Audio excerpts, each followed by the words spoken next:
तो उसके जेल में बंद कर दो। तो इस तरीके से वो गोवा के अंदर, कर्नाटक के अंदर, मध्य प्रदेश के अंदर, आप महाराष्ट्र के अंदर, आपके पूर्वी उत्तर में कई सारे प्रांतों के अंदर हारे हैं चुनाव, लेकिन सरकार बना लेते हैं इस तरीके के काम करते हुए। आज त्रिपुरा को आप सबको आज सावधान रहना है। आज सावधान रहना है कि किसी भी तरीके से जो जनता की मत है, उस जनता की मत के ऊपर कोई रोक लगाने की कोशिश करे तो जैसे भगत सिंह ने कहा कि शांतिपूर्वक ढंग से धमाका सुनाएंगे, आप सबको धमाका सुनाते हुए अपनी आवाज को वोट के अंदर बदलना है। तभी जो है त्रिपुरा के अंदर जनतंत्र की बचाव होगी और लोगों की भविष्य जो है वो निश्चित रहेगा। तो आज इस हालत में हमें ये देखना पड़ेगा कि उनके पास एक ही हथियार बचा है। वो हथियार है एक भाई को दूसरे भाई से लड़ाने की, एक भाई को दूसरे भाई से लड़ाने की। बहुत सारे प्रदेश में हिंदू मुसलमानों के बीच में तनाव पैदा करके एक भाई को दूसरे भाई से लड़ाते हुए वो जो है अपनी सांप्रदायिक ध्रुवीकरण, यानी एक नफरत के आधार, हिंसा के आधार पर लोगों के अंदर बंटवारा करते हैं, लोगों को लामबंद करना चाहते हैं अपनी राजनीतिक स्वार्थ। इससे बड़ा नुकसान देश की एकता और अखंडता के लिए और कोई नहीं कर सकता। और इसी के चलते हुए आज दुनिया के अंदर सभी आंकड़ों में भारत का बहुत भारी गिरावट, और ये गिरावट के सामना करने की जगह आज जो है ये सरकार गलत प्रचार और पैसे का इस्तेमाल करते हुए, धमकी का इस्तेमाल करते हुए और अपने संस्थाओं का इस्तेमाल करते हुए ईडी या सीबीआई वो दूसरे लोगों की आवाज को बंद करवाना चाहते हैं। और कोई भी उनके खिलाफ आवाज उठाएगा, उनको जो है देशद्रोही के नाम पर उनके ऊपर आरोप लगा के जेल में धकेल देते हैं। अभी क्या हुआ गुजरात के अंदर बिल्डिंग वालों का जो खुलेआम गैंगरेप होकर खुलेआम कत्ल किया, उन सभी लोगों को आज सफाई हो गई सुप्रीम कोर्ट के सामने, सबसे ऊंचाई हमारी कोर्ट कचहरी के सामने कि केंद्र सरकार उनको रिहा करने के लिए आदेश की मंजूरी दी। यानी एक तरह से बेटी बचाओ बेटी पढ़ाओ, दूसरी ओर से बलात्कार करके हत्या करने वाले को रिहाई करो। और ये भी अजीब बात, इसके बारे में सुनवाई आज सुप्रीम कोर्ट ने, ठीक है उनकी वो निर्णय हम उसकी इज्जत करते हैं, लेकिन वो सुप्रीम कोर्ट ने वो डेट को निर्धारित किया गुजरात के चुनाव के बाद, ताकि उसका असर गुजरात के चुनाव पे ना पड़े। अब इस तरीके की बातें जो हो रही है, या अब आपके बॉम्बे के हाईकोर्ट ने रिहा कर देती है एक यूएपीए के अंदर एक अबाधित डिसेबल्ड 90% डिसेबल्ड जो व्हील चेयर पे रहता है एक प्रोफेसर, उसको छूट देती है, लेकिन उसको सुप्रीम कोर्ट ने छुट्टी के दिन मिलकर उनको जो है कहती है कि इसको वापस लेके इसको जेल में रखा। इसी तरीके से कई सारे पत्रकार बेचारे ये भी मुलाजिम है, नौकरी करते हैं, उनके मालिक जो भी कहे मतलब उसको उनको करना पड़ता है, लेकिन कई सारे जो सच्चाई बोलते हैं पत्रकार वो सब आज जेल के अंदर बंद रहे हैं क्योंकि वो सच बोल रहे हैं।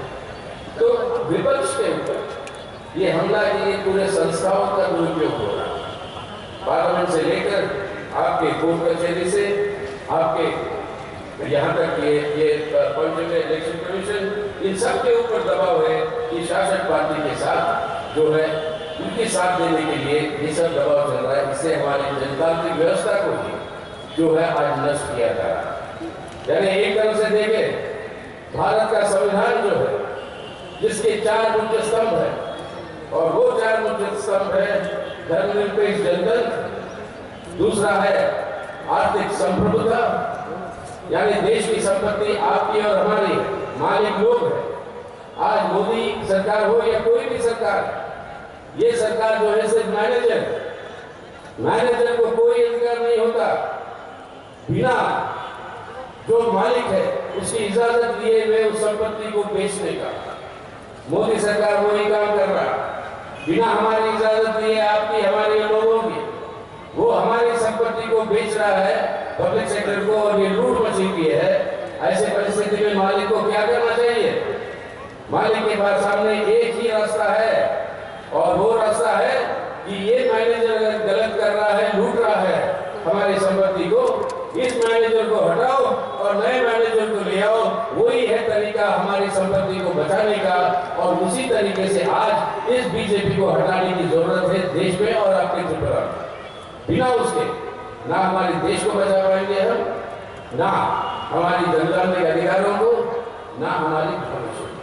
तो ऐसे परिस्थिति में मार्क्सवादी कम्युनिस्ट पार्टी की सीधा सीधा अपील है लोगों से कि आज के दिन एकमात्र अपील अगर कोई है कि कौन है ये ताकत जो इस सांप्रदायिक ध्रुवीकरण को, ये जो लूट मचा हुआ है इस देश का, इस संपत्ति का, इस लूट को रोकने वाला कौन है, उसका एक ही तरीका है और एक ही उसका जवाब है। याद करिए बहुत कुछ रामायण के बारे में, रामायण को याद करते हैं हमारे भाजपा के लोग। रामायण में याद है ना, राम जी भी जो है वो एक अश्वमेध यज्ञ करते हैं, जो आज बीजेपी समझ रही है उनका एक अश्वमेध यज्ञ चल रहा है भारत में। अश्वमेध यज्ञ का मतलब क्या होता है?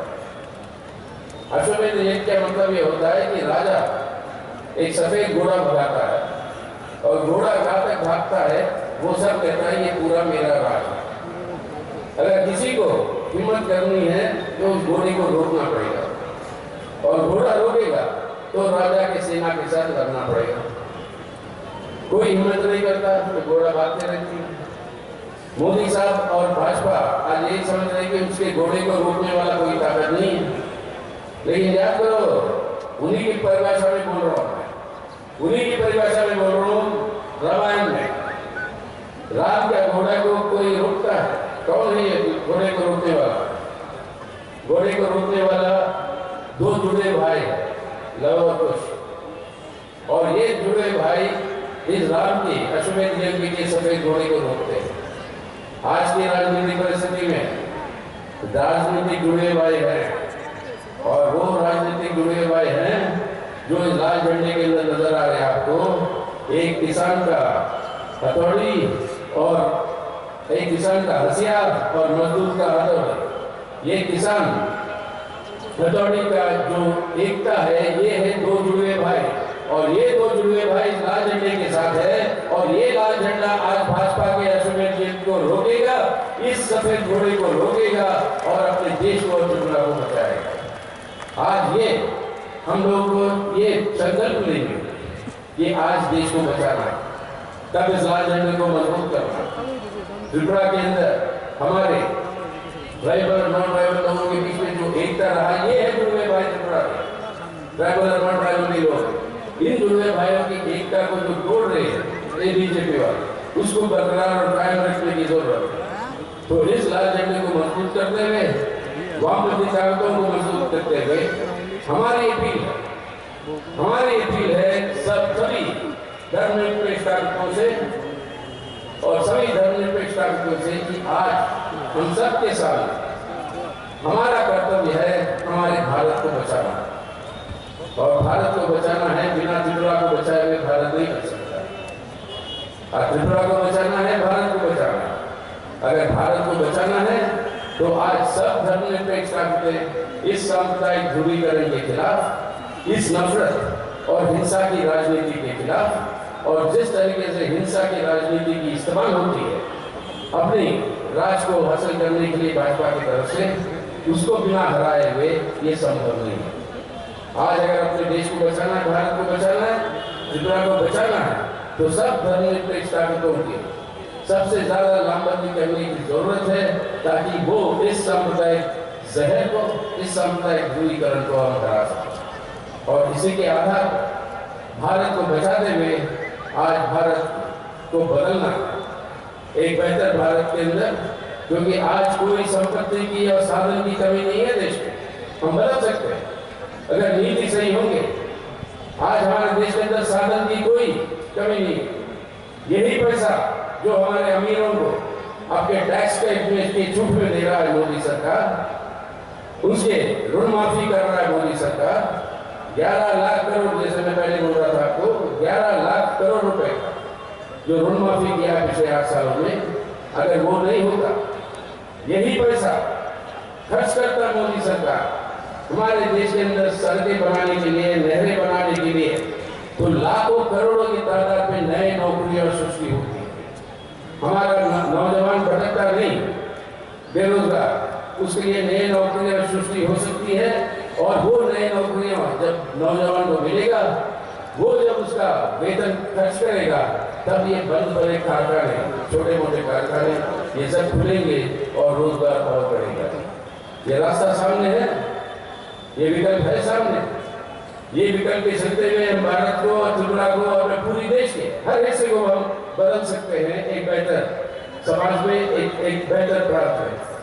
लेकिन वो करना है तो इन राजनीतिक ताकतों को सरकार से दूर रखना होगा, तभी ये संभव है। तो वैकल्पिक नीतियां हैं, साधन है देश के अंदर, लेकिन सबसे बड़ी अड़चन है ये भाजपा और उसकी नीतियां और उसकी नफरत और हिंसा की राजनीति, उससे मुक्त पाना जरूरी है।